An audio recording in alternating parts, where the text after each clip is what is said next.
मला माझ्याबरोबर या ठिकाणी उपस्थित असलेले महाराष्ट्र राज्य पत्रकार संघाचे सरचिटणीस विश्वासराव आरोटे,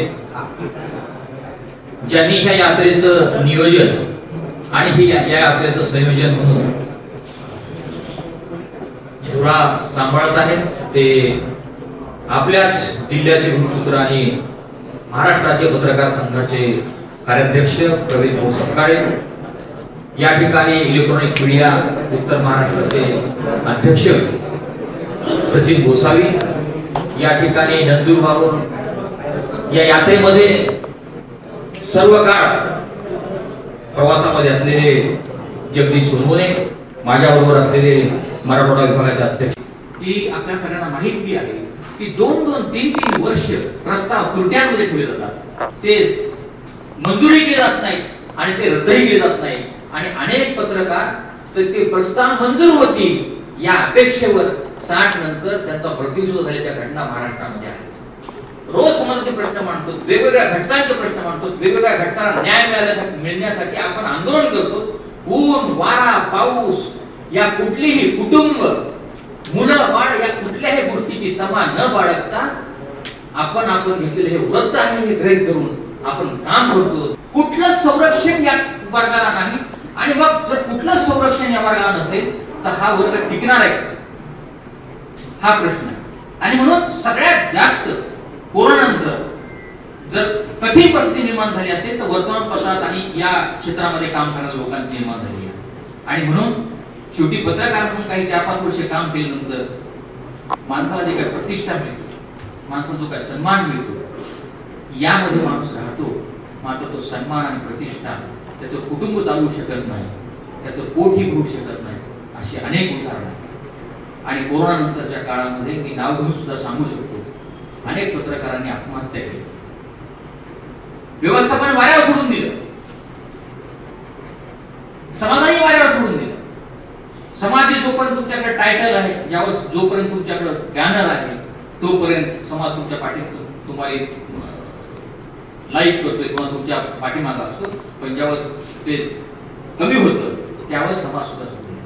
आणि मग अलीकडे काय परिस्थिती निर्माण झाली, संबंध देशामध्ये संबंध राज्यामध्ये ही परिस्थिती निर्माण झाली की खरं लिहिणारे पत्रकार किंवा माध्यम व्यवस्था नको आहे, बरं लिहिणारी माध्यम व्यवस्था.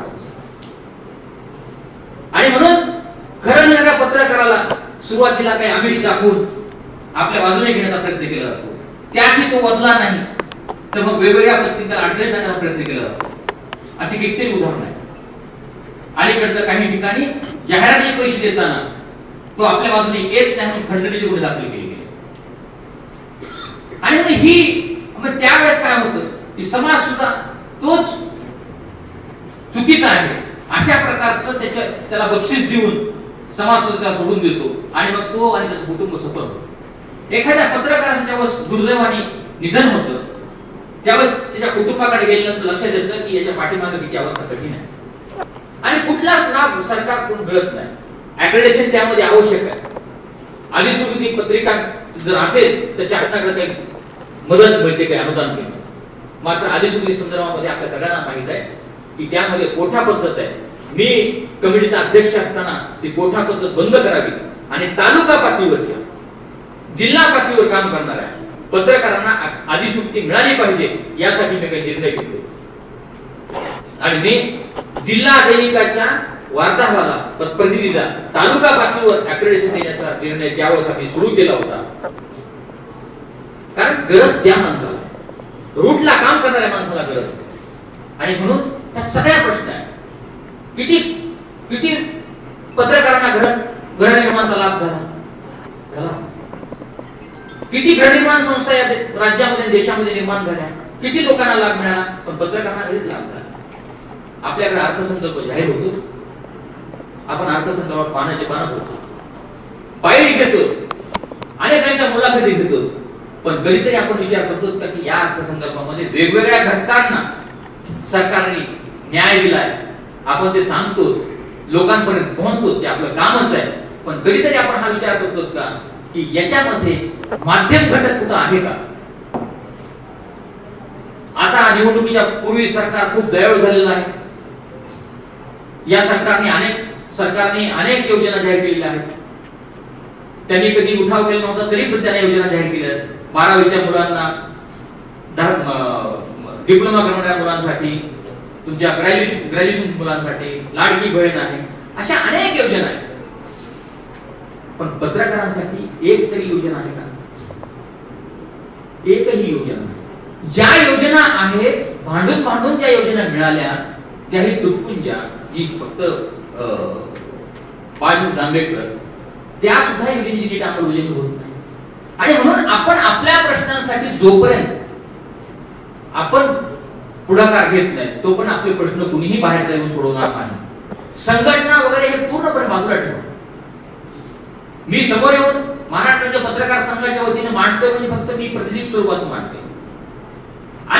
आपल्याकडे अनेक संघटना आहेत.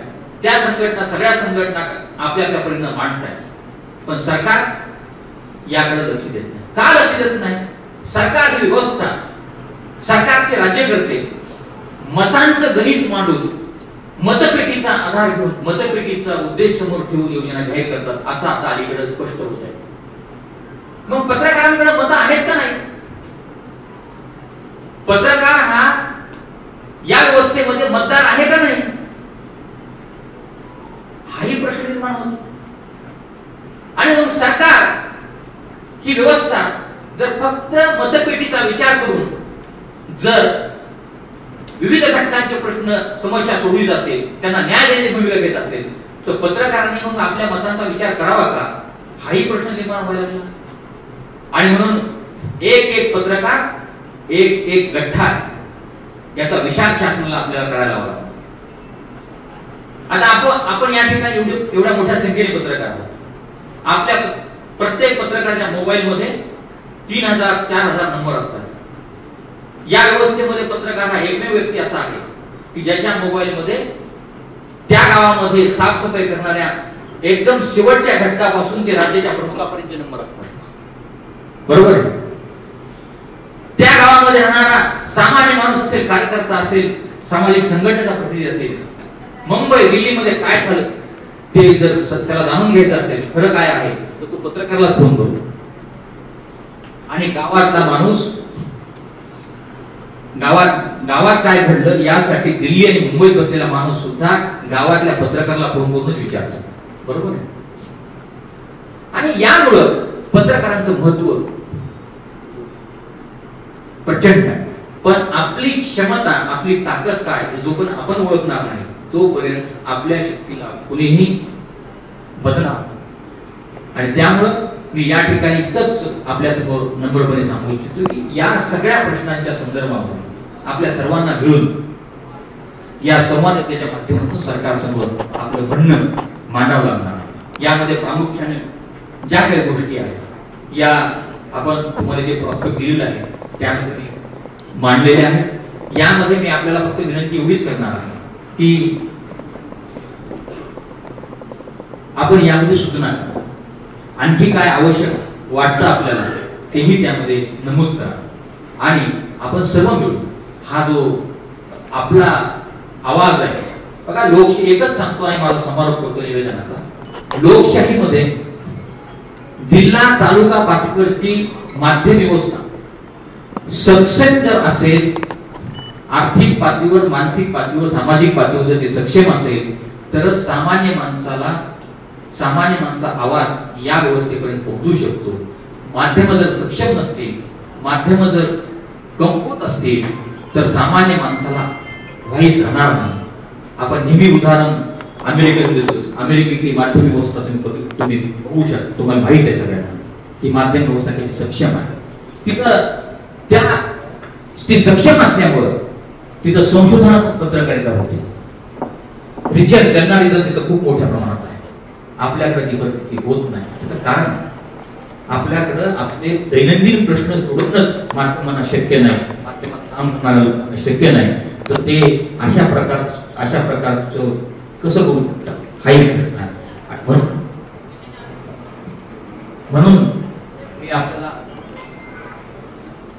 म्हणून मी आपल्याला इतकंच सांगतो की लोकशाहीमध्ये ही व्यवस्था सक्षमपणे टिकवायचे असेल तर आपल्याला सर्वांना मिळून सरकारकडे, आणि सरकारचं हे दायित्व आहे, सरकारचं हे उत्तरदायित्व आहे, सरकारने या घटकाकडे बघणं आवश्यक आहे. आणि म्हणून सरकार येतील, सरकार जात नाही. सरकारचा विषय आपला नाही. आपण परमनंट विरोधी पक्षामध्ये असतो, पत्रकार हा परमनंट विरोधी पक्षात असतो. जेव्हा जोपर्यंत विरोधी पक्षाचे लोक जेव्हा एखादा पक्ष विरोधी पक्षात असतो त्यावेळेस तो पत्रकारांसाठी खूप मयाळू दयाळू असतो. पण तो जेव्हा सत्तेत जातो त्यावेळेस मात्र तो पत्रकारांच्या बाबतीमध्ये कठोर होतो, दुर्लक्षित आणि कठोर होतो. आणि म्हणून यासाठी ते त्यांच्या भूमिकेत आहेत, आपण आपल्या भूमिकेमध्ये आहे. म्हणून माझं इतकंच म्हणणं आहे की ही व्यवस्था सगळ्यांनी मिळून टिकवणं आवश्यक आहे. आणि यासाठी आपण या संवाद यात्रेच्या माध्यमातून आपल्याही क्षेत्रामध्ये सोशल मीडिया प्रत्येकाच्या हातात गेलेला आहे आणि मग कुणीही पत्रकार होतो आहे. यावरही शासन या व्यवस्थेने काही निर्णय घेणं आवश्यक आहे. आणि म्हणून चांगलं काम करणाऱ्या, प्रामाणिकपणे काम करणाऱ्या पत्रकारांसाठी या व्यवस्थेमध्ये पेस असणं आवश्यक आहे, संरक्षण असणं आवश्यक आहे, त्यांना आर्थिक दृष्ट्या संरक्षण सुद्धा आवश्यक आहे. आणि म्हणून या सगळ्या गोष्टींचा ओहापोह करून आपण या यात्रेच्या निमित्तानं सरकारसमोर आपलं म्हणणं मांडणार आहे. 20 तारखेला मुंबईमध्ये मंत्रालयावर या यात्रेचा समारोप होणार आहे आणि त्यावेळेस आपण सर्वांनी यामध्ये योगदान यावं अशा प्रकारची विनंती मी आपल्या सर्वांना करतो. या यात्रेमध्ये समाजातल्या वेगवेगळ्या संघटना, संस्था या पाठिंबा देत आहेत, मोठ्या संख्येने पुढे येत आहेत. आणि पत्रकारांचे सुद्धा प्रश्न आहेत, जे प्रत्येकाच्या कुणाच्या ना कुणा जवळ कुटुंबाच्या जवळ पत्रकार असतो आणि त्याची अवस्था त्याला माहीत असते. त्यामुळं पत्रकाराला कुठेही सूट मिळत नाही. पेट्रोल पंपावर गेलं की फार प्रामाणिक काम करता म्हणून पत्रकाराला सूट मिळत नाही. शाळेमध्ये अनेक पत्रकार येतात की शाळेमध्ये ऍडमिशन घेण्यासाठी, मुलाचं ऍडमिशन घेण्यासाठी सुद्धा कुठं सवलत नाही, कुठलीच सवलत नाही. पण राज्यकर्ते आणि व्यवस्था मात्र असं म्हणते की 4 पिलर आहे आणि हा 4 पिलर ती मानते का, हा प्रश्न निर्माण होतो. जर कुठलीच साथ आणि समर्थन नसेल, कुठलीच मदत नसेल तर हे 4 पिलर कसा, हाही प्रश्न आपल्या समोर पडतो. आणि म्हणून मी या निमित्ताने इतकंच सांगतो की येणाऱ्या काळामध्ये आपण सुद्धा आपल्या शक्तीचं, न्याय शक्तीचं, डॉक्टर बाबासाहेब आंबेडकरांनी जो मताचा अधिकार दिलेला त्या अधिकाराचा आपण बघा, मी विषय तुम्हाला थोडक्यात सांगतो की आपण विचार जर केला तर काय होऊ शकतं. विचार जर केला, इथं बघा एवढे पत्रकार आहेत, प्रत्येक शहरामध्ये जवळजवळ 50-60 पत्रकार आहेत, सगळे ऍक्टिव्ह असतात.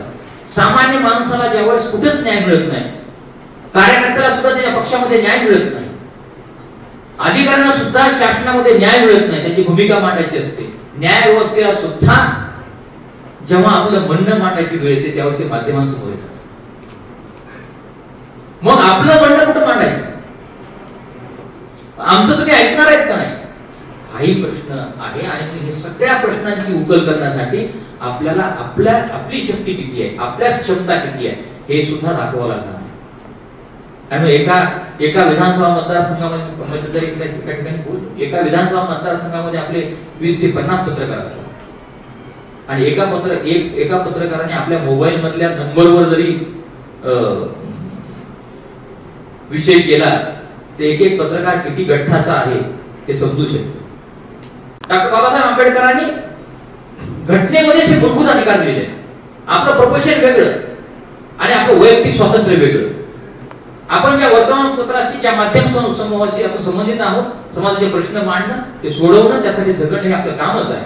पण त्याही पलीकडे घटनेने जो संविधानिक अधिकार दिलेला आहे, तुमचा जन्म होतो म्हणून तुम्हाला नागरिकत्व मिळतं, 18 वर्ष पूर्ण झाल्यामुळे तुम्हाला मतदानाचा अधिकार मिळतो.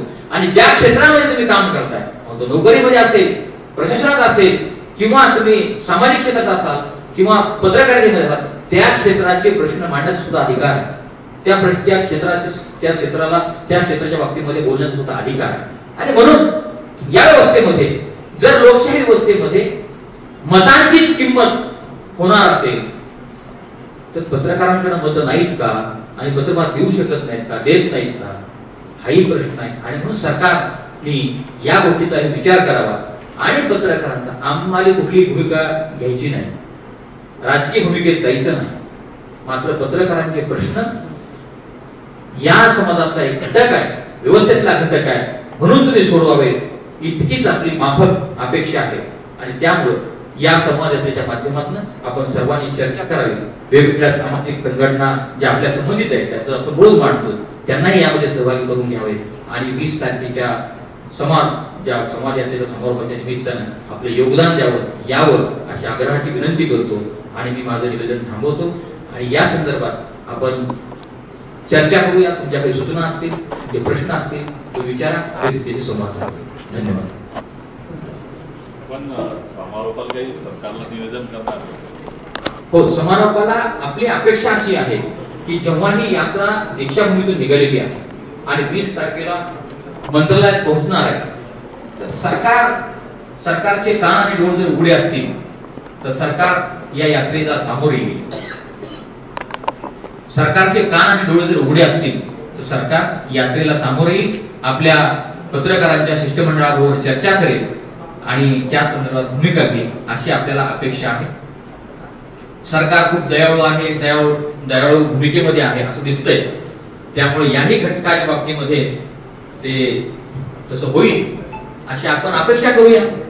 आतापर्यंत आपण अपेक्षाच करतो, तशी अपेक्षा आपण करूया. त्यानंतरचा निर्णय नंतर सर्व मिळून त्या ठिकाणी घेता येईल. नेक्स्ट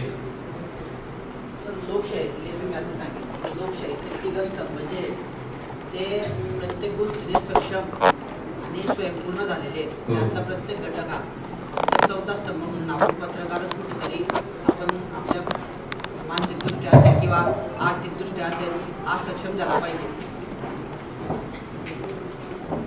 त्या संदर्भातल्या शासनाचं कुठलंच धोरण किंवा इतर जे 3 स्तंभाप्रमाणे जे घटक आहेत त्या पद्धतीचं कुठलंच धोरण पत्रकारांसाठी लागू नये.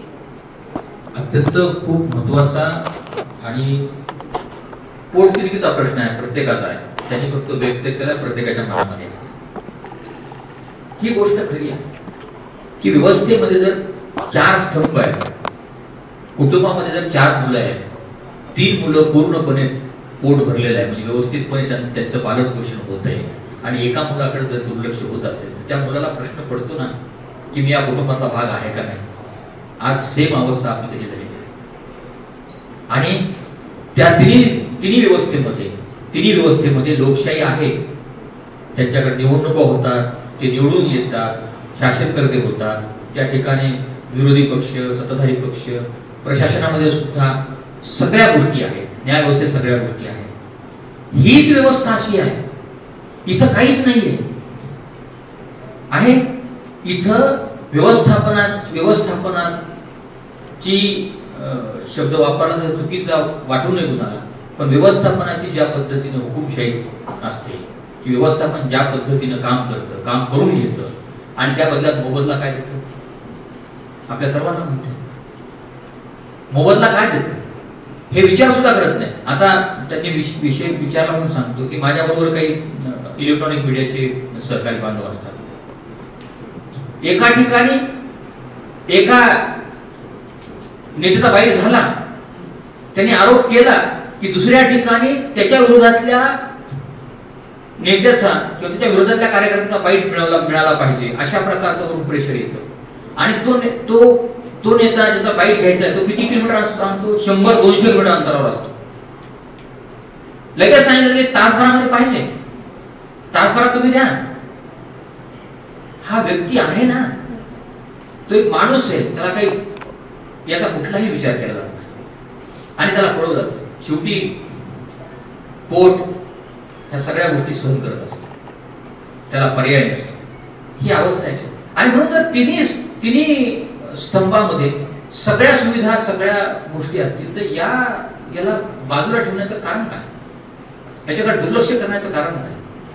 याचं मुख्य कारण हे आहे की आपण आपल्यामध्ये जी शक्ती आहे, आपल्यामध्ये जी क्षमता आहे ते आपण कधी दाखवण्याचा प्रयत्न करत नाही आणि आपण आपल्या अंतर्गत हा मांडतो म्हणून मग त्याच्या विरोधात मांडतो, तो मांडतो म्हणून त्याच्या म्हणजे तुम्हाला मी विषय निघाला म्हणून सांगतो. पत्रकार हल्ला विरोधी संरक्षण कायद्यासाठी ज्यावेळेस सगळ्या संघटना काम मोर्चे काढत होतात, आझाद मैदानावर उपोषण केलं आम्ही आणि मग शिष्टमंडळ मंत्रालयामध्ये गेले राज्यपालांना गेलं, मंत्रालयामध्ये गेलं आणि मग बैठक झाली. बैठकीमध्ये तत्कालीन प्रमुखांनी काय सांगितलं, अहो तुमच्यामध्येच एकमत होत नाही, तुमच्या एकमत होत नाही. मी एवढंच सांगितलं, अनेक निर्णय कोणाचंही मत न घेता जर सरकार करत असेल तर आमच्यामध्ये एकमत होण्याची वाट कशासाठी सरकार पाहते? बरोबर आहे ना? अनेक निर्णय जर कुणाचंही मत न घेता तुम्ही करत असाल तर आमच्यामध्ये एकमत झालं पाहिजे याची वाट सरकार का पाहते? आणि मग तो निर्णय झाला. ही वस्तुस्थिती आहे. आणि म्हणून या घटकाला, हा घटक नाही का, मुळात सरकार ही व्यवस्था पत्रकारांचा एक घटक आहे, या समाजाचा हा एक घटक आहे ना, प्रमुख घटक आहे, हे मानायला तयार नाही. फक्त आपल्याला या समाजाच्या माध्यमातून इतकंच दाखवण्याचा प्रयत्न आहे, हा सुद्धा समाजातला घटक आहे आणि या घटकाकडे सुद्धा मत आहेत. सरकार याचा विचार करणार आहे की नाही, आणि सरकारने विचार करावा इतकंच आमचं मत आहे, याच्या पलीकडे दुसरं काही मत नाही. आणि म्हणून या क्षेत्रामध्ये जे कंत्राटीकरण आलेलं आहे, इतर क्षेत्रामध्ये अनेक कायदे लागू आहेत, पण या क्षेत्रामध्ये कुठलाच कायदा लागू नाही. कुणाला स्थैर्य आहे, स्थिरता आहे. कोरोनानंतर अनेक मोठ्या वर्तमानपत्रांनी आवृत्त्या बंद केल्या. एका दिवसात सांगितलं की तुम्ही घरी जा. जे आहेत त्यांचे सुद्धा, ज्यांचा 50,000 पगार आहे, 20,000 पगार आहे, त्यांना निम्म्यावर आणलं.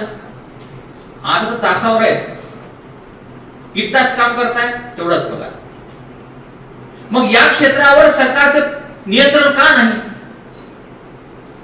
बाकी गोष्टीमध्ये नियंत्रण असतं, बाकी सगळ्या गोष्टीमध्ये तुम्ही नियंत्रण ठेवता, मग या बाबतीमध्ये का नियंत्रण नाही?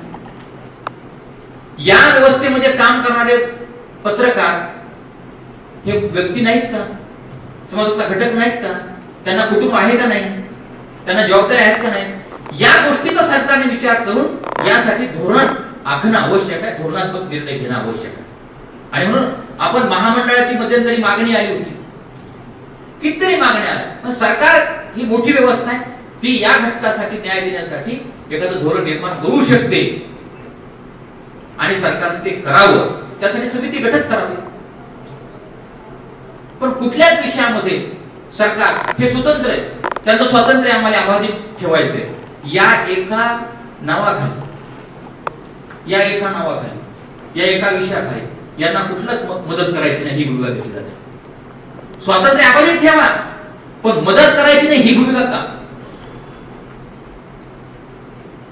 हा विषय. आणि म्हणून तुमचा जो प्रश्न आहे ना, तो या अनुषंगाने आहे की या व्यवस्थेमध्ये अशा प्रकारचं असलं पाहिजे, ते केलं पाहिजे.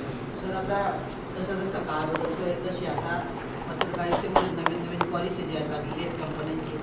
एखादी कंपनी जॉईन करतानाची पॉलिसी ठरलेली असते, मात्र त्या कर्मचाऱ्याला काढताना कुठलीच पॉलिसी कर्मचारी राबवली जात नाही. तसं शासनाचं कुठलंच धोरण नाही.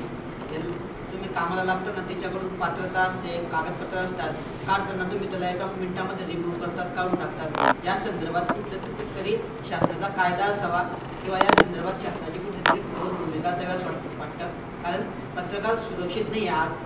त्याला PF वगैरे पण होता, तो बंद करून टाकलेला आहे कंपन्यांनी. त्याला दुसऱ्या दिवशी काढून टाकल्यानंतर तो रस्त्यावर येतो आज.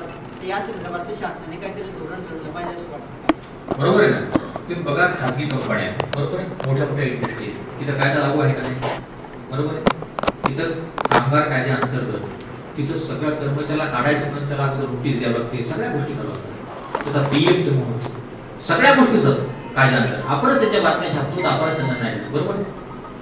मग ही माध्यम व्यवस्थेमध्येच हे का नाही, याच्यावर सरकारचं का नियंत्रण नाही, हा विषय आहे ना. मग यामध्ये काम करणाऱ्या लोकांना का संरक्षण नाही? तर ते संरक्षण सरकारने दिलं पाहिजे.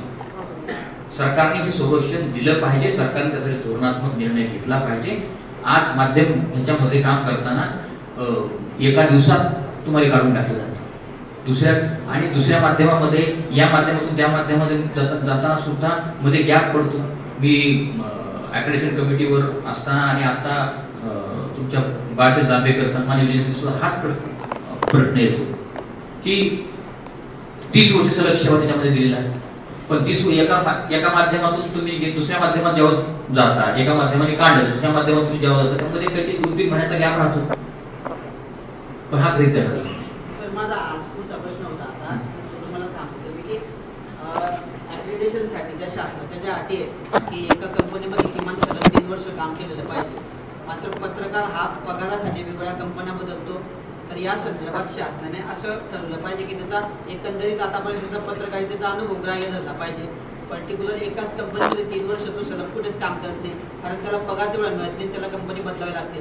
तर या जाचक ज्या अटी आहेत सगळ्या जाचक नाही म्हणणार नाही, पण त्या खूप त्रास आणि कारण 12-15 वर्ष झालेले आहेत पत्रकारांना, पण ॲक्रिडिटेशनने का बरं तो एकाच कंपनीत 15 वर्ष काम करू शकला नाही.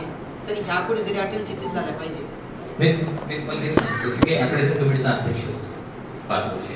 मला या सगळ्या विषयांची तुम्हाला त्यामधली एक अट आहे बघा किती गमतीशीर आहे की सरकार सगळ्यांना माहित आहे की इथं कंत्राटी पद्धत आहे, बरोबर. कुणीच पे स्लिप आहे का, कुणी पगारपत्रक आहे का कुणाला सांगा बरं मला. आता ही यात्राच यासाठी की आपल्यातले प्रश्न ओपनच बोलायचे आपल्याला देत नाही, बरोबर आहे.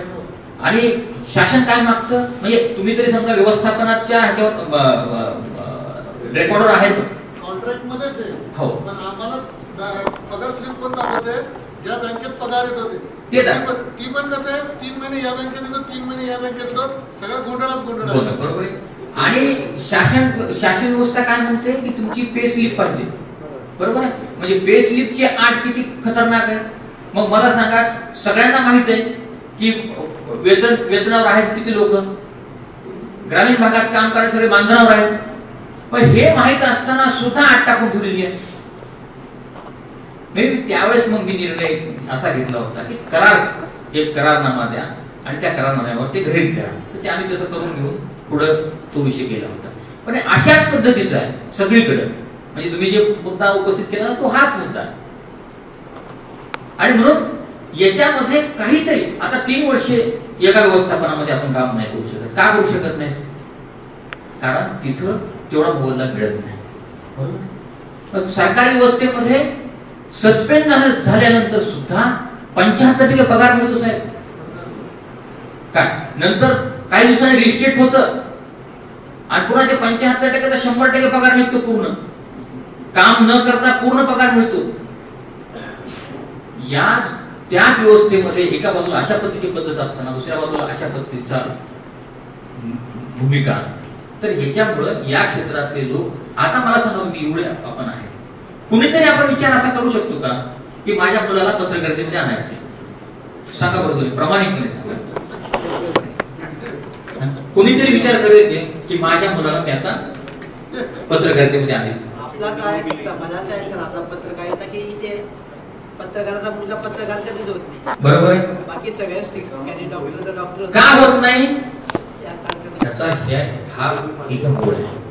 आणि म्हणून लोकशाही व्यवस्थेमध्ये अत्यंत महत्वाचा घटक असणारा समाजाला न्याय देणारा या घटकाच्या बाबतीमध्ये जर अशा प्रकारची अवस्था असेल तर ही लोकशाही प्रबळ आहे, मजबूत आहे असं आपण म्हणू शकतो का? आणि मग सरकार ही व्यवस्था जर सगळ्या घटकांचे प्रश्न सोडवला असा दावा करत असेल आणि तो दावा जर आपण लोकांपर्यंत पोहोचत असेल आणि जर आपलेच प्रश्न सुटत नसतील तर सरकारचा दावा खरा आहे आपण मानायचं का? आणि म्हणून या सगळ्या प्रश्नांवर या सगळ्या विषयांवर चर्चा झाली पाहिजे. आणि ह्या सगळ्या विषयांची हे बघा डॉक्टरकडे आपण सगळे जातो, बरोबर आहे. डॉक्टर दवाखान्यात गेल्यानंतर डॉक्टरला हे माहित असतं याचं काहीतरी दुखते म्हणूनच ते आलेलं आहे. तरी डॉक्टर काय विचारतो आपल्याला? काय विचारतो? काय दुखतंय, बरोबर आहे. ज्यावेळेस आपण सांगू की इथं दुखतंय त्यावेळेस मग ती ट्रीटमेंट सुरू होती, तो उपचार करायला सुरुवात करतो, बरोबर. मला तुम्ही सांगा या क्षेत्रामध्ये आपण काम करत असताना आपलं दुखणं जर आपण सांगणार नसू तर मला सांगा कोण सोडवणार? कुठला सरकारी व्यवस्था किंवा राज्यकर्ते डॉक्टर हे आपल्यावर उपचार करणार आहेत का? आपल्यावर करणार आहेत का? नाही करणार. आणि म्हणून आपल्याला आपल्या प्रश्नांची उकल करावं लागेल. आणि यामध्ये अनेक जण या बाबतीमध्ये वेगवेगळे मतप्रभाव निर्माण होऊ शकतात, मतप्रभाव करतायत, लोक निर्माण करतायत की पत्रकारांनी का नाही या प्रश्नाचं उत्तर ते देत नाहीत. पत्रकारांनी आपल्या व्यवसायाशी बांधलेला असावं, पत्रकारांनी तत्वानी या सगळ्या ज्या काही रूल, जे काय प्रिन्सिपल्स, असे सगळ्या गोष्टी जे मांडतात, त्यांनी आपल्या आयुष्यामध्ये अडचणीत आलेल्या पत्रकारांना किती मदत केलेली आहे.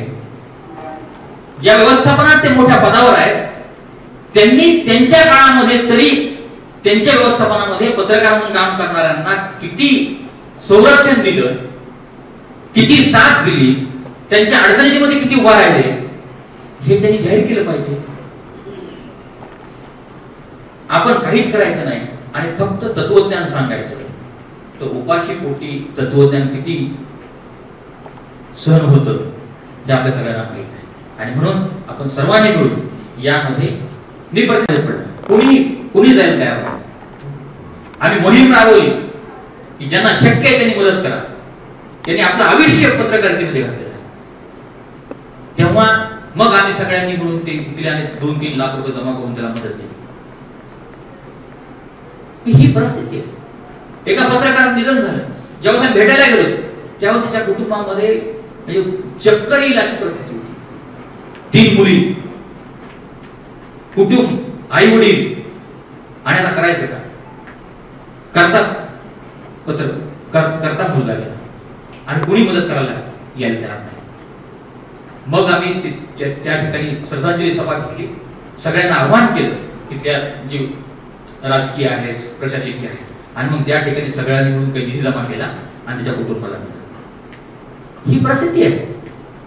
पत्रकार आपली वेदना सांगतच नाही आणि वरिष्ठ पातळीवर असलेले लोक ही वेदना ऐकून घ्यायच्या मानसिकतेत नाही. या यात्रेच्या निमित्ताने सुद्धा मला काही अनुभव आहे. वरिष्ठ पातळीवर माध्यम याच्यामध्ये असणाऱ्या लोकांना यात काही देणे नाही. तुम्ही काय करताय अवलंबून ते आपल्यावरच आहेत, पण त्यांना आपल्या प्रश्नांशी, आपल्या वेदनांशी काय देणे घेणं नाही. तुम्ही तुमचं काम करा, आम्ही कुठे सांगितलं तुम्हाला की तुम्ही या म्हणून. अशा प्रकारची भूमिका हे लोक घेत आहेत. त्यामुळं त्या बाबतीमध्ये आपण न जाता मला असं वाटतं आपण ग्रामीण भागामध्ये, जिल्हा, तालुका, विभाग स्तरावर काम करणाऱ्या सगळ्यांनी एकत्र येऊन या विषयाला पुढे घेऊन गेलं पाहिजे. नेक्स्ट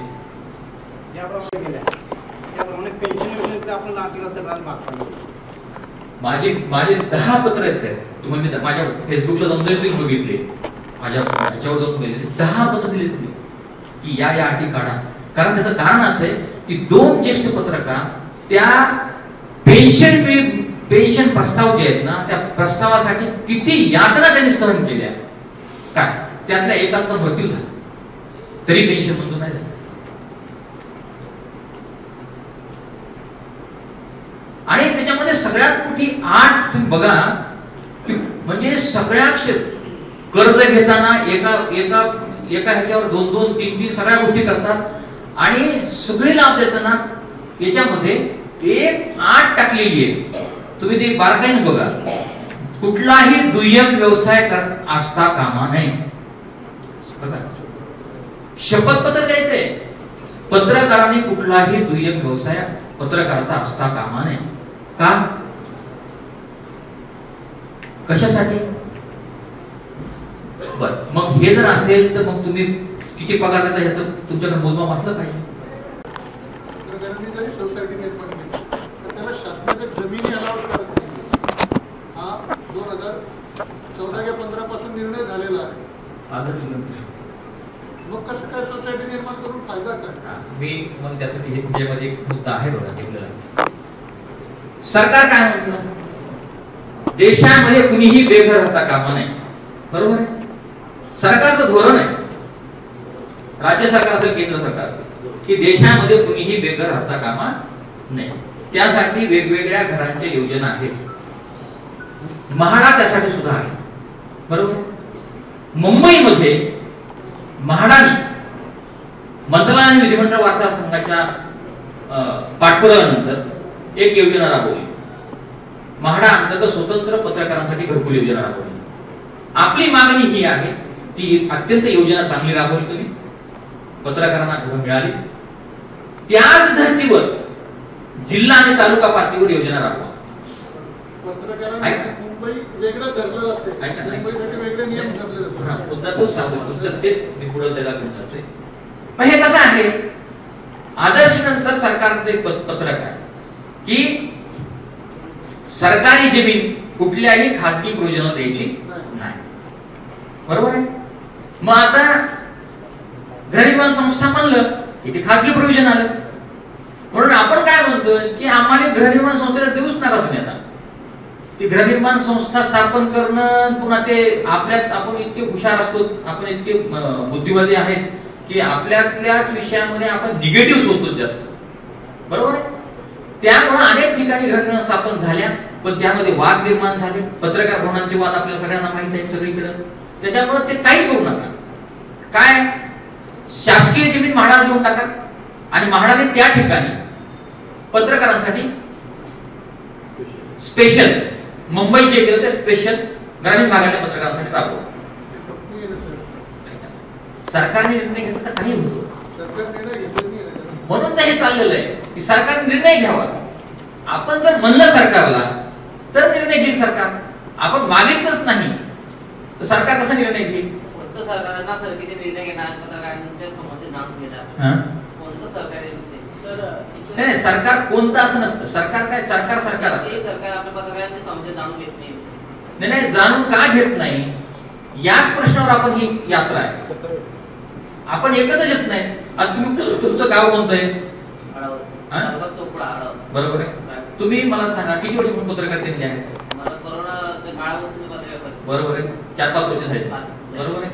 तुम्ही दैनिकात काम करता, त्यामध्ये काम करता. गावातल्या किती लोकांचे, गावातल्या भरपूर लोकांचा संबंध असतो. बरोबर आहे. तुमची शक्ती गावामध्ये असते, पण तुम्ही कधी दाखवता कधी? तुम्ही कधी मांडलं की तुमचे प्रश्न कधी मांडले की? मी तुम्हाला माझा विचारायचा म्हणजे तुम्हाला ते आपण एक डायलॉग करतोय.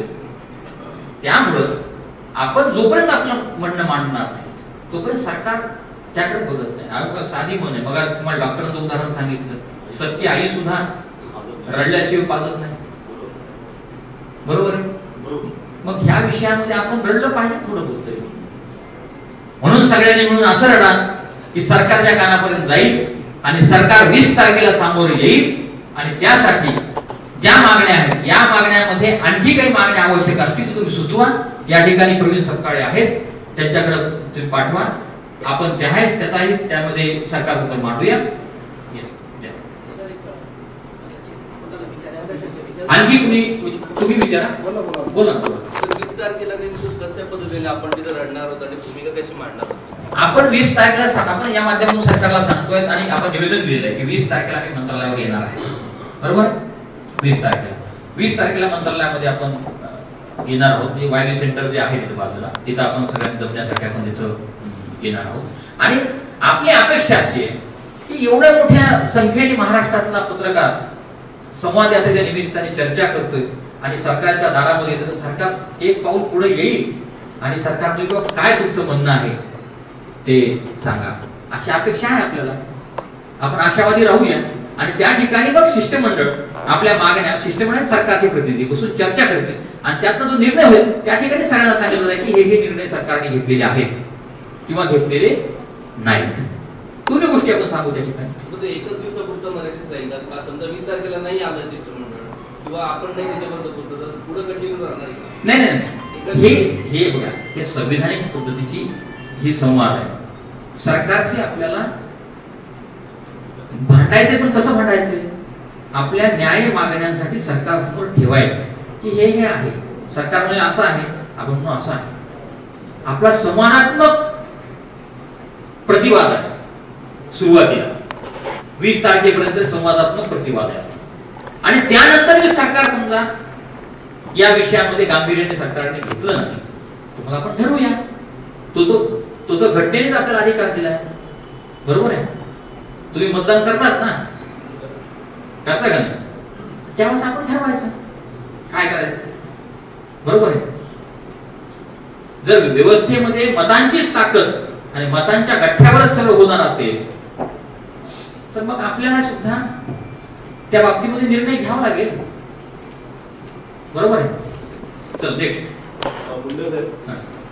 2014 पासून राज्य शासनाचे धोरणात्मक निर्णय स्ट्रॅटेजिक डिसिजन त्यानुसार डिजिटल मीडियाला गव्हर्नमेंट मीडिया मानतच नाही. त्याच्यात ॲक्रेडिटेशन असेल, निवृत्ती वेतन असेल किंवा अजून काही सुविधा असेल किंवा अगदी म्हणजे कुठल्या मोठ्या मंत्र्याचा दौरा असेल त्यावेळी पासेस अलाउड करणं असेल, तर यूट्यूब मीडिया असेल, फेसबुक मीडिया असेल त्याला पासेस वगैरे अलाउड करत होते. त्याला कारण असं आहे की शासनाचा धोरणात्मक निर्णय एक वाक्य त्यांनी तोडपाठ करून ठेवलेलं ते सांगतात. दुसरीकडे आपण डिजिटल इंडिया वगैरे असे मोठे मोठे हे जे प्रोजेक्ट आणतो, आपल्याला देश डिजिटल न्यायचा पुढे, पण डिजिटल पत्रकार पुढे न्यायची नाहीत. तर ही कुठेतरी विसंगती नाही आणि त्याच्यासाठी आपण काहीतरी उपायांना मार्गदर्शन करावं. बरोबर आहे. सरकारने 1900 जाहिरात धोरणामध्ये शासनाच्या म्हणजे स्टेट गव्हर्नमेंट त्याने डिजिटलला मीडिया म्हणून गृहीत धरलंय. फक्त मीडिया, पण त्या मीडियातल्या काम करणाऱ्या लोकांना अधिकृत करत नाही. बरोबर.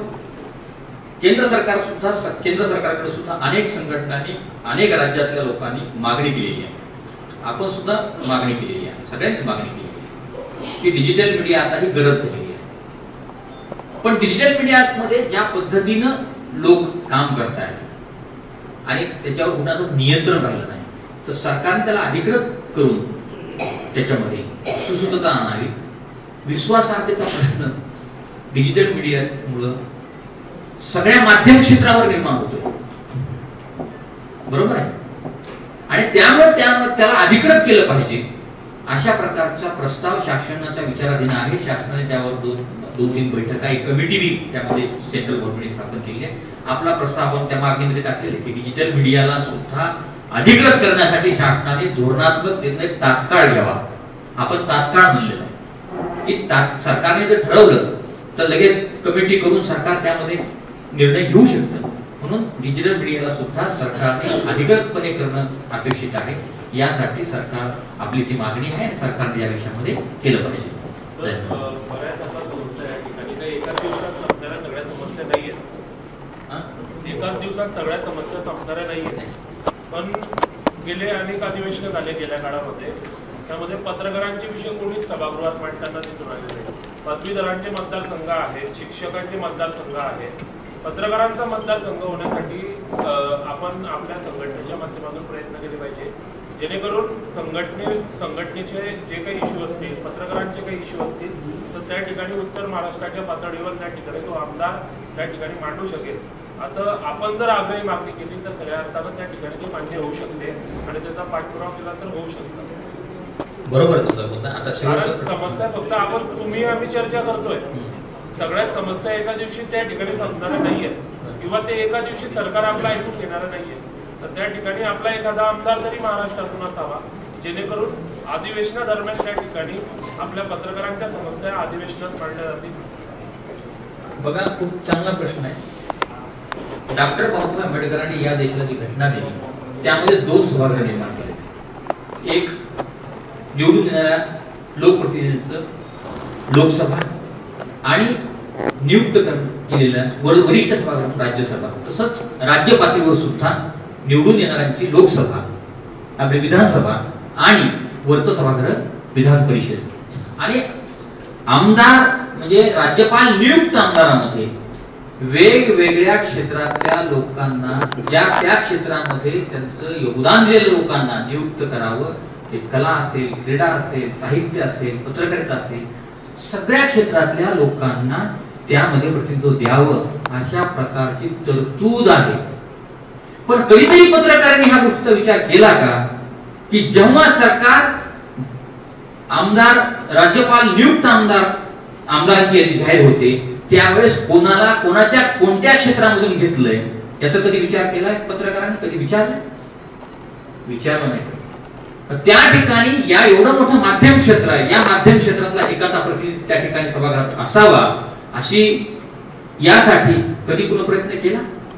आपण फक्त सरकारने यादी जाहीर केली, राज्यपालांनी यादी जाहीर केली की ती यादी हो बरोबर आहे सगळी, पण ते जर माहिती काढली तर आपले डोळे विसरून जातील की कोण्या राजकीय कार्यकर्त्याला कुठल्या क्षेत्रातला तज्ञ म्हणून घेतलंय हे जर मागचा इतिहास काढला तर तुम्हाला लक्षात येईल की आपण इतकी वर्ष पत्रकारिता करत असताना हे इथं जे होतंय ते आपण कधीच बघत नाही. आणि म्हणून या बाबतीमध्ये सभागृहामध्ये सगळ्या क्षेत्रातल्या वरचं सभागृह, तुम्ही विषय काढला म्हणून सांगतो, वरचं सभागृह हे चर्चेसाठी आहे, वरिष्ठ सभागृह हे चर्चेसाठी आहे. खालच्या सभागृहामध्ये ज्या विषयांवर चर्चा होते, जे प्रस्ताव येतात, जे विधेयक येतात, त्या विधेयकावर वरच्या सभागृहामध्ये, वरचं सभागृह यासाठीच म्हणलेलं आहे की ते विचारवंतांचं असलं पाहिजे, त्या सभागृहामध्ये चर्चा झाली पाहिजे. आज आपण त्या सभागृहामध्ये काय पाहतो, अलीकडच्या काळातला मागच्या अधिवेशनाचा तुम्ही विषय घेता त्या सभागृहामध्ये थेट शिवीगाळ आणि गोंधळ याच्या पलीकडे काहीही दिसत नाही. त्या सभागृहामध्ये किती तास चर्चा झाली याची माहिती घ्या. हे सभागृह राजकीय गोंधळासाठी किती वेळ बंद पाडलं. जे त्या सभागृहामध्ये 6 वर्ष त्यांची पूर्ण कारकीर्द त्यांचा पूर्ण टर्म संपेपर्यंत एक शब्दही न बोलणारे अनेक सदस्य आहेत. जे बोलले ते फक्त आणि फक्त राजकीय बोलले हेही आहे. पण आपण माध्यमांनी हे ठरवून घेतलंय की त्यांचा गोंधळ दाखवणं, लोकांपर्यंत गोंधळ घेऊन जाणं इतकंच आपलं काम आहे, याच्यापुढे आपलं दुसरं काही काम नाही. बरोबर आहे. आणि म्हणून हे मूलभूत प्रश्न व्यवस्थेमध्ये कोणतरी उपस्थित केले पाहिजे आणि या प्रश्नांकडे माध्यमांनी बघणं आवश्यक आहे. माध्यम त्रस्त म्हणून फक्त आरसा, दर्पण, फक्त आरसा जे घडतंय ते दाखवायचं इतकंच आपलं काम आहे का? टापटीप होऊन जर आपण आरशासमोर उभा राहिलो तर मला असं वाटतं की आरशात चांगला चेहरा दिसू शकतो.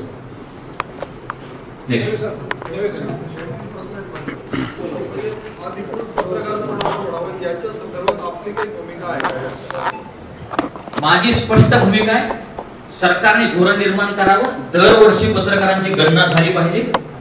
दरवर्षी माहिती आणि जनसंपर्क हे विभाग याच व्यवस्थेसाठी आहे. ज्या माध्यम व्यवस्थापन आपण काम करतो त्या माध्यम व्यवस्थापनाने माहिती आणि जनसंपर्क विभागाकडे आपली दरवर्षी यादी दिली पाहिजे की हे आमचे प्रतिनिधी आहेत आणि त्यांनी सर्टिफाय करून दिलं पाहिजे. ही पद्धत असल्याशिवाय आज अलीकडे असं होतंय, कुणीही गाडीवर, मोटरसायकल असेल कुठल्याही गाडीवर प्रेस लिहितो. बरोबर आहे. पोलिसांनी अडवलं की मी पत्रकार आहे म्हणून सांगतो.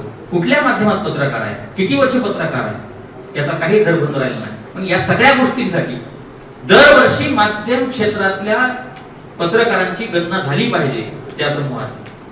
सोशल मीडियाच्या पत्रकारांचं काय? त्यांच्याबद्दल नाही, हे बघा, सोशल मीडियाच्या पत्रकारांच्या बाबतीमध्ये नाही, आज तर आपण नाही म्हणू शकत. त्यांना जोपर्यंत सरकार ही व्यवस्था अधिकृत करत नाही, बरोबर आहे. शेवटी बघा, कुठल्याही व्यवस्थेमध्ये कुणीतरी जसं वर्तमानपत्राचा संपादकांना जोपर्यंत म्हणत नाही की हे माझे प्रतिनिधी आहेत, तोपर्यंत त्या व्यवस्थापनाचे प्रतिनिधी आपण मानणार का त्यांना? सेम प्रोसेस आहे. हा याचा विचार करायची गरज नाही. सरकार, माहिती आणि जनसंपर्क विभागाने हा विषय घेतला, सरकारने धोरण ठरवलं, तर त्यामध्ये दरवर्षी यादी आली तर ते होऊ शकतं. चल दुसरा मीडियामध्ये सर्वात मोठा प्रॉब्लेम आहे. कुठलीही मुलाखत असेल, वही असेल, डिजिटल मीडियाला बोलवायचं, त्यांच्याशिवाय तो प्रोग्राम होत नाही. मात्र तो डिजिटल मीडिया अधिकृत आहे की नाही तो आजही प्रश्न तसाच आहे. बरोबर आहे ना. एक लक्षात घ्या की जे झालंय ना, आत्ताची काय परिस्थिती निर्माण झाली, मीडिया, डिजिटल मीडिया हा प्रत्येकाच्या हातात गेला. कुणी कुठलंही लाईव्ह, आता अलीकडे आपण बघतो अपघात झाल्यानंतर जखमी माणूस तो मदत मागतो आणि त्या ठिकाणी उभा राहणारे लोक काय करतात, व्हिडिओ शूटिंग करतात आणि लाईव्ह करतात. ही कुठली मानसिकता आहे? मदत करणं ही माणुसकी आहे, माणसाचं कर्तव्य आहे. ते सोडून प्रत्येक जण तो लाईव्ह करतो. तर हे जे माध्यम हातामध्ये गेले, तर या माध्यमावर काही बंधन, आता अलीकडे थेट गुन्हे दाखल होत आहेत म्हणून आता थोडं आणखी त्याला हे झाले. पण ज्या गोष्टी चुकीच्या आहेत तर चुकीच्याच आहेत, त्याचा विषय.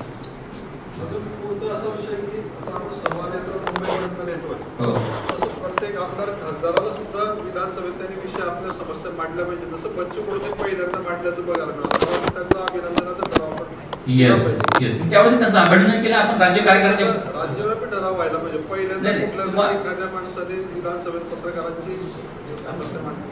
नाही, आपण राज्य कमिटीच्या बैठकीमध्ये त्यांच्या अभिनंदन ठराव घेतला. सत्यजित तांबे आणि बच्चू कडू यांनी जेव्हा पत्रकारांचे प्रश्न मांडले, विषय मांडले, त्यावेळेस त्यांच्या दोघांचाही आपण मुंबई जे राज्य कमिटीची बैठक झाली त्या बैठकीमध्ये ठराव घेतला होता. आणि हे खरं आहे. म्हणून आता या यात्रेच्या दरम्यानमध्ये आपण सगळ्या लोकप्रतिनिधी, सगळ्या संस्था असतील, सामाजिक संघ, या सगळ्यांशी बोलतोय आणि त्याच्याशी भेटतोय ते यासाठी की हे प्रश्न या घटकाचे तुम्ही मांडा आणि त्यांना आपण बाजूला प्रत्येकाला आपण हे अपील देतोय की हे प्रश्न आहेत आमचे, हे तुम्ही मांडा. आपण टीव्ही 9 रिपोर्टर आहेत किशोर पाटील यांनी पत्रकारांचे प्रश्न आणि व्यथा मांडणारी कविता लिहिलेली ती अपूर्णच आहे, पण त्यांनी सांगितलं की अपूर्णच कविता मला सादर करायची.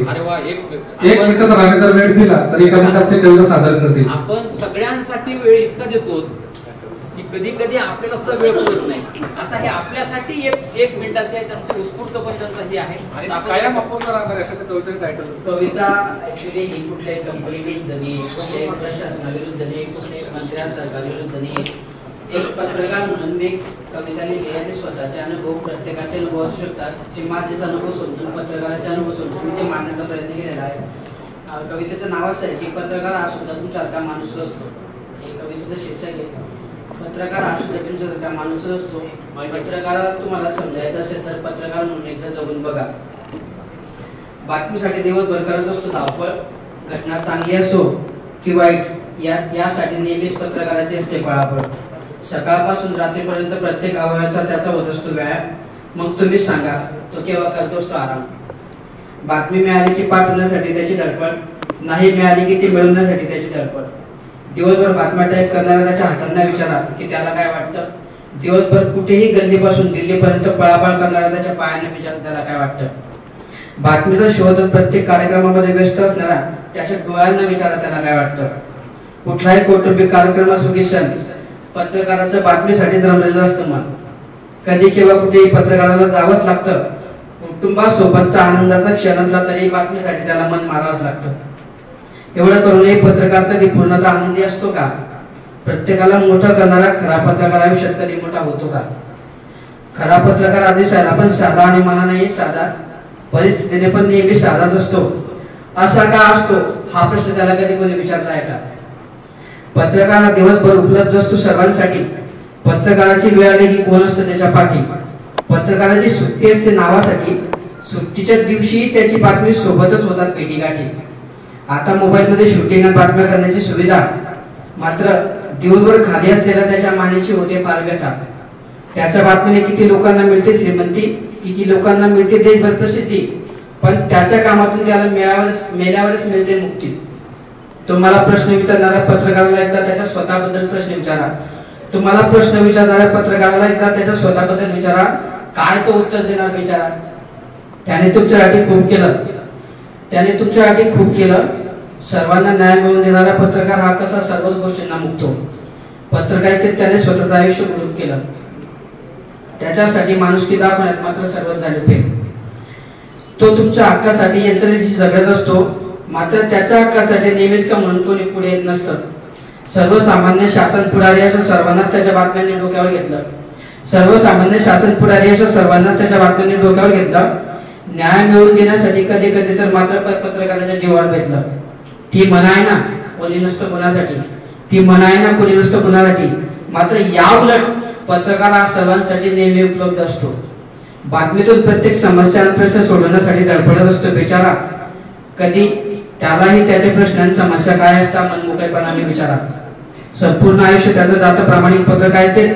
कामासाठीच कुटुंब बाजूला ठेवून तो जीवन करत असतो व्यथित. तो तुमच्यासाठी लढतोय आणि लढला. तुम्ही स्वतः त्याच्या न्याय मागण्यासाठी एकदा तरी यंत्रणेशी जगला. पत्रकार होऊन बघा तुम्हाला काही पत्रकार कसा जगतो. सर्वांना न्याय मिळवून देणारा पत्रकार हा सर्वच गोष्टींना कसा मुक्तो. त्याने कित्येक लोकांना न्याय मिळवून दिला, कित्येकांच्या समस्या सोडल्या. त्याच पत्रकारासाठी तुम्ही एकदा तरी पुढाकार घ्या. पत्रकार हा जसा दिसतो तसा नसतो, मात्र तो जसा नसतो तसाच नेहमी सर्वांना दिसतो. पत्रकार हा नेहमी उघड्या डोळ्यांनी झोपतो. जेव्हाही डोळे बंद करून झोपतो मध्ये कुणाचा तरी बातमी झाली फोन वाचतो.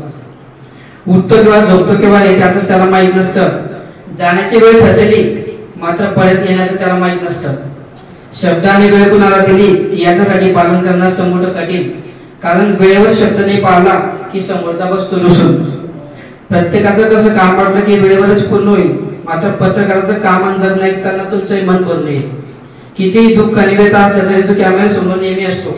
कितीही दुःख आणि व्यथा असला तरी तो कॅमेरा समोर नेहमी असतो. नुसतं मन असून चालत नाही. पत्रकार होऊन बघा मग तुम्हाला कळेल पत्रकार कसा जगतो. आतापर्यंत एक लक्षात आलं की पत्रकाराचा कोणीच गोड पदर नसतो. आतापर्यंत एक लक्षात आलं की पत्रकाराचा कोणीच गोड पदर नसतो. म्हणून कुणी नाही केला तुम्ही तरी मात्र त्याचा करा एकदा आदर. आताच्या काळात पत्रकार खूप झाले. खरा गुण आणि खोटा गुण हे ओळखण्यात अनेक जण भूल झाले. खऱ्या पत्रकाराने त्याच्या आयुष्यात नेहमी चांगले केले कर्म. त्यामुळे त्याच्याबद्दल कुणी कधी कुणाच्या मनात ठेवू नका कुठलाच भ्रम. दिवस रात्र काम करताना पत्रकाराला होतात अनेक आजार आणि व्याधी. बातमी व्यतिरिक्त त्याला कोण केव्हा विचारणार कधी. कौटुंबिक आणि मानसिक स्वतः सर्व त्रास विसरून पत्रकार दिवसभर असतो फील्डवर. कौटुंबिक मानसिक स्वतःचा सर्व त्रास विसरून पत्रकार दिवसभर असतो फील्डवर. बायको नंतर त्याची बातमीच असते दुसरी लवर. बायको नंतर बातमीच त्याची दुसरी असते लवर. ऊन वारा बाधा पाऊस कधी असते पत्रकाराला विश्रांती. दिवसभरात एक बातमी मिळाली की त्याच्या मनाला मिळते शांती. तोकडं वेतन आणि तोकड्या मान धरवणारे पत्रकार कामासाठी आयुष्यभर झटत असतो. सर्वांच्या पाठीशी शासन मात्र आपल्या पाठीशी कोण असा विचार करून पत्रकार नेहमी मनाने खचत असतो. मुख्यमंत्र्यांची लाडकी बहीण झाली. भाऊ सुद्धा आता शासनाचा लाडका. अहो सरकार मायबाप तुम्हाला मोठे करणाऱ्या पत्रकारालाही कधीतरी तुम्ही तुमचा समजा लाडका. तुम्हाला मोठे करणाऱ्या पत्रकारालाही तुम्ही समजा कधीतरी तुमचा लाडका. महाराष्ट्र राज्य पत्रकार संघटनेचे वसंत मुंडे यांच्या नेतृत्वात राज्यभर निघाली पत्रकार संवाद यात्रा. त्यानिमित्ताने आता प्रत्येकाच्या समोर येणार पत्रकार आणि पत्रकारांच्या समस्यांची जत्रा. आमच्यासाठी शासन काहीतरी करेल या अपेक्षेने पत्रकाराचा नेहमीच विश्वास बसला. आमच्यासाठी शासन काहीतरी करेल या अपेक्षेने पत्रकाराचा नेहमीच विश्वास बसला. मुंडे साहेब तुम्ही पुढे आले. आता आमच्या पाठीशी कोणीतरी असल्याचा आमचा पक्का विश्वास बसला. देर आहे दुरुस्त आहे. मुंडे साहेब तुम्ही आणि तुमची संघटना तरी आमच्यासाठी पुढे आले. याआधी मात्र अनेक जण आश्वासने देऊन संघटनेच्या पदांच्या खुर्च्यावर जाऊन बसले. पत्रकाराचं जगणं म्हणजे रोजच मौत का कुवा. पत्रकाराचं जगणं म्हणजे रोजच मौत का कुवा. आमच्या मागण्या आणि आमचं म्हणणं समजून घ्या. एकनाथ शिंदे साहेब तुम्ही तरी बुवा. मायबाप सरकार आमच्या मागण्या तुमच्यापर्यंत पोहोचल्या की त्या सोडवण्यासाठी मागे पुढे विचार करू नका कसला. शिंदे फडणवीस आणि अजित दादा यंदा पत्रकारांच्या भविष्याचा एकदाच करून टाका फैसला. पत्रकार बंधू म्हणून आम्हाला आयुष्यभरासाठी देऊ नका मोठी शिक्षा. पत्रकार बंधू म्हणून आम्हाला आयुष्यभरासाठी देऊ नका मोठी शिक्षा.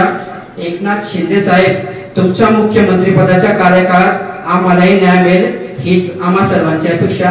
आम्हालाही न्याय मिळेल हीच आम्हा सर्वांची अपेक्षा. एकच मिनिट घेतो. किशोर पाटील यांनी जी व्यथा मांडली जी प्रत्येकाच्या मनाला भावलेली आहे. प्रत्येकाच्या मनाला भावली ही व्यथा त्यांची एकट्याची नाही, ती इथं बसलेल्या प्रत्येकाची आहे. महाराष्ट्रात काम करणाऱ्या प्रत्येकाची. फक्त किशोर पाटलांनी ती हिंमत केली आणि ती व्यक्त होऊन या ठिकाणी व्यक्त झाले. म्हणून त्यांचं जोरदार टाळ्या वाजवून आपण स्वागत करू. मी एवढंच म्हणेन की या संवाद यात्रा इथं सफल झाली. किशोर पाटलांच्या भावना व्यक्त होणं हेच संवाद यात्रेचं उद्दिष्ट आहे. बाकी दुसरं कुठलंही आपल्या भावना आपल्या व्यथा व्यक्त करण्यासाठी पत्रकारांनी व्यक्त होणं हीच या पाठीमागची भावना आहे. आणि ती मला असं वाटतं की आज जळगाव मध्ये या नगरीमध्ये किशोर पाटलांच्या रूपाने या संवाद यात्रेचं फलित या ठिकाणी झालेलं आहे. खूप खूप धन्यवाद. मी आपल्या सर्वांचे मनपूर्वक या ठिकाणी आभार व्यक्त करतो.